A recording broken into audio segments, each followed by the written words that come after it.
Hi everybody, welcome back. I'm Ashley and this is Martin Midlife Misadventures. Today, as promised, I'm going to show you how I make this homemade vegetable soup and can it from these expired cans of food. I do add some fresh food to it. I've got some potatoes and some onions going in, and guess what? Those items were gifted to us. I used some V8 juice. That was also gifted to us. My main cost in this dish was the ground beef. I only added 1 pound of ground beef to this soup and I got 8 quarts canned, okay? Using a bunch of cans at once and then canning it is a great way to make sure you can get all those cans used when you have an abundance like we do. If you haven't seen the video from yesterday, check it out because we have 62 cans of food, all at least 2-3 years past their best by date that we need to get used. I do not mean for this video to be instructional for canning or an actual recipe, although I will put down in the description what I used and the amounts for this vegetable soup. I'm just trying to show how I grab things from the pantry. This is how I cook. I very seldom use an actual recipe, and that's why I hesitate to show you guys a lot of my cooking because I guess I need to work harder and write them down so I can show you the actual measurements. Anyway, let's get started and let's make some vegetable beef soup. All right, friends, let's get into these ingredients because there's a lot. I'm using a 12-quart pan to cook this in. It already has 1 pound of ground beef in it. I'm going to brown that up. I'm using 12 quarts, and I'm hoping to get 8 quarts of soup canned and put back, and then also have enough for supper. So 1 pound of ground beef, completely optional.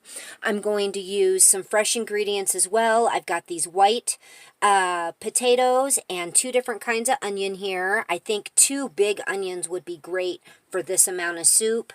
I have some jalapeno peppers here that I dehydrated last year, and I've added some red bell peppers to them because they came out very mild, more like a bell pepper. So we're going to use some of those. I have a container of black beans that I canned last year. This is to kind of stretch out this meat. Black beans really have a texture and give you a feeling like there's more meat in your food. That's why I'm using the black beans. Plus, I love them so much. We've got 1 can of corn, 2 tomato sauces, 2 chicken broths. All that is from that container from 3 years ago. This V8 is fresh. 2 green beans. Those are both from that container 3 years ago. And these carrots, the 1 can of carrots, and the peas were not in there. Neither was, look at those. Those are carrots that I canned last year. Now, for seasoning, you could use a veggie blend soup seasoning. This is like the kind you get from August Farms. I like to use it more as a seasoning, not as a soup. Or you can use this plus these things I'm going to talk about here. This is what I always use in the soup. We already talked about the peppers, but I have some fresh dehydrated parsley, cracked pepper, salt, garlic powder, Mexican oregano, that's my favorite oregano, but any oregano will do, some onion powder, and that is it, because that V8 has a lot of flavor, and we're going to use the juices from all of these cans. First thing I need to do is wash the potatoes, peel them and chop them, get these onions all chopped up, and get that ground beef browned. I'll be back when that's all done. Okay, ground beef is browning nicely. I've chopped up all these potatoes. Some of them are smaller than others, but I like a nice little chunk of potato in my soup. And I cut up the smaller onion and half of that big onion. I have not decided yet if I'm going to use more. We're going to dump the onions and the potatoes in with the meat. Now that I put the onion in, I can see that I need more, so I'm going to chop up the rest. All right, everybody's in the pan. I'm going to let this all cook together for about, I don't know, maybe 5 minutes. Just let the onion break down a little more. All right, our beef and onion and potatoes are looking really great. We've got all our cans open. Every single one of them smell and look perfectly fine. And most of these had a best by date of 9 of 2021. So I couldn't be more impressed, especially since they were left in an outdoor shed in the middle of the desert. Even the tomato sauces. So, this is my black beans. Just a side note on the potato peelings, I keep them.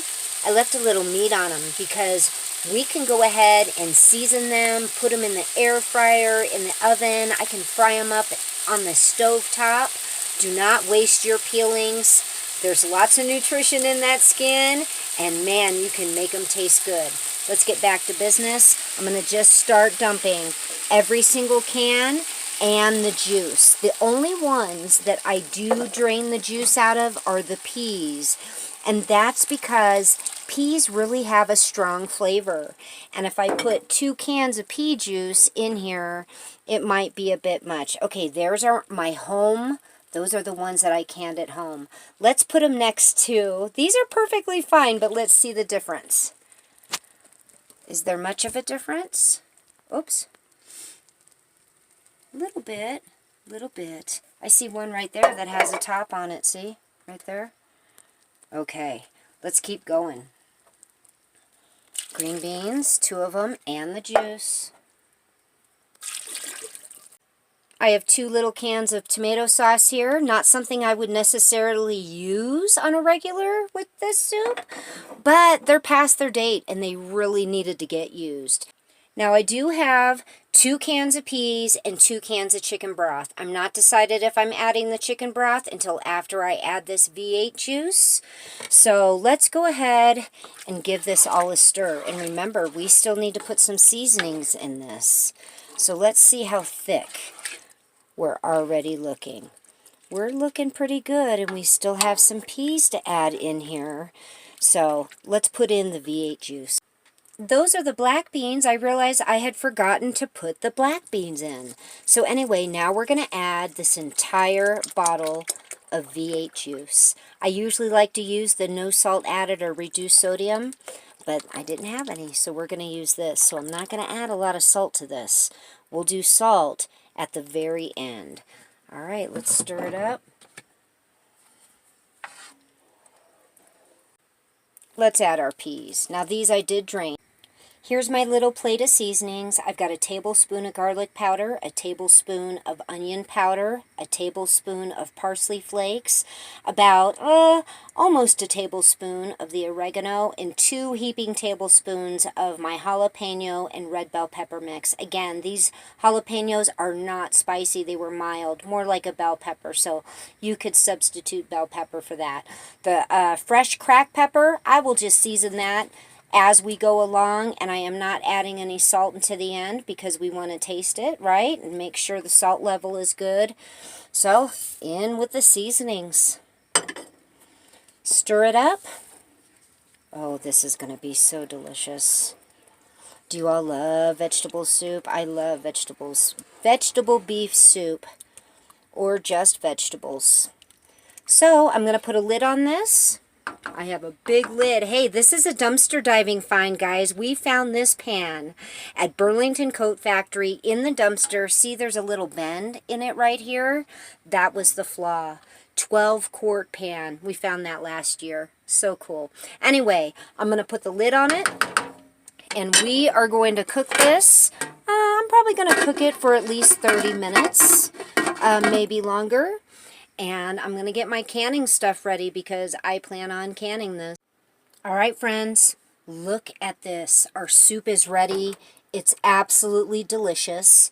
So I'm going to start ladling it into my freshly washed hot jars, okay? We are going to fill this to about an inch head space, okay? You use any soup that you like, your recipe, okay? Let me fill it up. All right, we're looking at about 1 inch headspace. Even though it's soup, we want to just make sure there's no air bubbles in there, so stir it around, press it around, okay? Now, let's get our little paper towel. Oops, this is some vinegar, okay? Just a little vinegar, and we are going to wipe this rim, okay? We want to make sure there's absolutely no debris from this soup on this lid, or it's going to not let it seal good, okay? I've got my lids in hot water right here. Let's put our lid on. We're going to turn it until it stops. Everybody asks, what does it mean finger tight, okay? Turn it until it stops. I use one finger to do that, see? I can't turn it anymore. Now you're going to turn it a quarter turn. And that's it. You want it to be tight enough so your food stays in the jar, but you want a little bit of resistance so it can vent while it's cooking. Let me finish these up and we'll do the next step. All right, my canner only will hold 4 quarts at one time, and I have it all loaded. Water's in there. I'm going to take this excess vinegar and add that to my water. That keeps the jars from getting cloudy, and we are going to process this for 90 minutes in our pressure canner. Whatever pressure canner you have for quarts, you want to process it for 90 minutes. If you were doing pints, it would be 75 minutes. I'll see you when they're all done. All right, friends, I did get my 8 quarts. Would you look at that? All of them sealed. This is the next day. I've already washed all the jars. They're ready to be stored away for winter. 8 quarts, 16 full meals, because 1 quart of this would make 2 very nice size bowls of soup, and you'd have a delicious and nutritious meal. You know what's in it. Most of my vegetables were no sodium added, and I ended up not adding any extra salt. I thought it would be best for our health and otherwise just to keep it the way it is. But let me tell you, this soup is good. I did not end up with enough for supper, but I was okay with that because now I have meals ready to go. Open them and eat them on the shelf. 1 jar. I don't have to open 5 jars to make a meal and put anything together. Open it, heat it. You're ready to go. You don't even have to heat it, actually. You could eat this right out of the jar. I want to know what you guys are canning. I want to know some recipes. And with soups, guys, make your soups the things that you like.